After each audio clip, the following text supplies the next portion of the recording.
Le 1er juillet approche, ce qui nous rappelle une fois de plus qu'une crise du logement frappe le Québec depuis plusieurs années, comme un peu partout au pays d'ailleurs.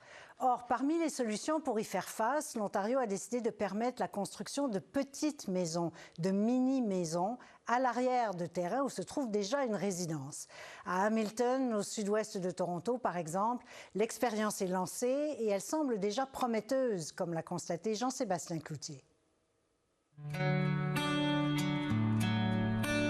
Back in 2006, and I lived in the neighborhood, and I came across this alley and saw that there was something unique about it.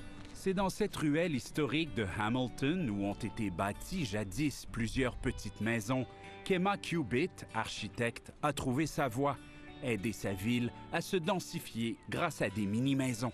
My job has been to try to find sites and meet with homeowners that think they might have a property where they could become their own developer and create housing. Hamilton en a bien besoin. Située à 1 heure de route au sud-ouest de Toronto, la ville de 570 000 habitants est frappée de plein fouet par la crise du logement. Les campements itinérants sont d'ailleurs nombreux. Difficult for people to find new apartments that they can afford. Emma a beaucoup milité pour que Hamilton permette la construction de petites maisons sur des terrains déjà habités. La ville a accepté en 2021. When the zoning just was launched, there was 5 homes that were built. Après le changement de zonage, 5 maisons ont été construites, puis 15 l'année suivante. Et l'an dernier, dit-elle, il y a eu 62 nouvelles maisons sur des terrains privés et ça continue d'augmenter. Ah, c'est beau. Des locataires comme Nadine. Ça, c'est la chambre à coucher des enfants. Elle et sa famille ont emménagé dans cette nouvelle maison de 800 pieds carrés il y a 3 ans, heureux d'avoir enfin trouvé où habiter. C'était très difficile de trouver une maison et même pour louer des maisons. On a fait des offres qui ont été refusées. Il y avait des gens qui essayaient de donner plus d'argent par mois. Avec 2 petites chambres et la salle de bain en bas, une plus grande pièce en haut qui sert de salon et de cuisine, ils disent avoir assez grand et ne veulent plus partir. On avait quelques inquiétudes quand on a déménagé dans la maison avec 2 enfants et seulement 2 chambres, mais ça va très bien. Elle loue la maison 1 900 $ par mois. C'est, dit-elle, plus de 1 000 $ en bas du marché à Hamilton. On croit qu'on peut investir la différence pour notre retraite. On espère. How are you doing? Sa propriétaire est nulle autre qu'Emma, qui a dessiné et fait construire la maison derrière chez elle.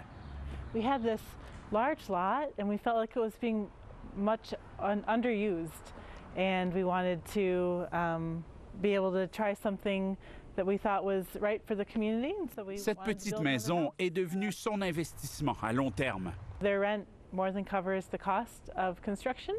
La ville d'Hamilton a été avant-gardiste. Depuis 1 an et demi, c'est tout l'Ontario qui permet ces petites maisons sur son territoire. Seuls les critères de construction varient selon la ville. Montréal, par exemple, on voit qu'il y a 138 000 propriétés où est-ce qu'il y a assez de place dans la cour. Adrien Gignac-Eddy connaît bien le marché des petites maisons. Son entreprise aide les constructeurs à trouver des clients et conseille les acheteurs dans leur processus d'installation. C'est vraiment un mouvement qui a commencé sur la côte ouest. À Los Angeles, c'est 1/4 des nouvelles constructions qui sont des unités d'habitation accessoires, donc des mini-maisons en fond de cour ou autres. Mais au Québec, on est particulièrement en retard. Probablement la région la plus en retard d'Amérique du Nord. Il est vrai, ajoute-t-il, que la province a été frappée un peu plus tard que l'Ontario par la crise du logement. La Ville de Québec vient tout juste d'autoriser les petites maisons en fond de cour, mais c'est la seule parmi les grandes villes québécoises. Le problème au Québec, c'est qu'on est tellement en retard que non seulement c'est pas vrai qu'une municipalité va le permettre puis que tout le monde va en construire. Il faut des incitatifs, il faut un vrai marché pour que les prix baissent. So I repurposed it and turned it into a 2-story, 550 square foot place just for me. Celia Chandler habite sa mini-maison de Toronto depuis 1 an, tout en louant sa résidence principale qui est juste à côté. I could not be happier with my decision to do this. Mais son expérience démontre que les obstacles peuvent être nombreux. Trop loin d'une bande fontaine, elle a dû payer un système de gicleurs. Et parce que le tuyau de la ville n'était pas assez gros pour alimenter les 2 maisons, elle a son propre réservoir d'eau. Le projet a coûté près de 500 000 $. The cost of doing this is what is discouraging a lot of people from going down this road. We are hoping to see if the banks. On aimerait que les banques ou les grands fonds de pension nous aident à proposer du financement abordable à ceux qui veulent construire, dit la mairesse Olivia Chow. Toronto compte encore peu de maisons en fond de cours, mais 188 permis ont été demandés l'an dernier et la ville pousse fort. Allowing people to build where they want to build. Take their homes, 3 stories, 4 units, rent it out, backyard suite, granny flats, laneway houses, do it. À Hamilton, cette nouvelle maison est prête à accueillir une jeune femme réfugiée. C'est Emma qui l'a conçue. I'd like to say that there is hope and opportunity Il y a de l'espoir et des opportunités, lance-t-elle, convaincue que sa ville aura des centaines de maisons du genre au cours des prochaines années, convaincue aussi que les Ontariens apprivoiseront ce nouveau choix d'habitation.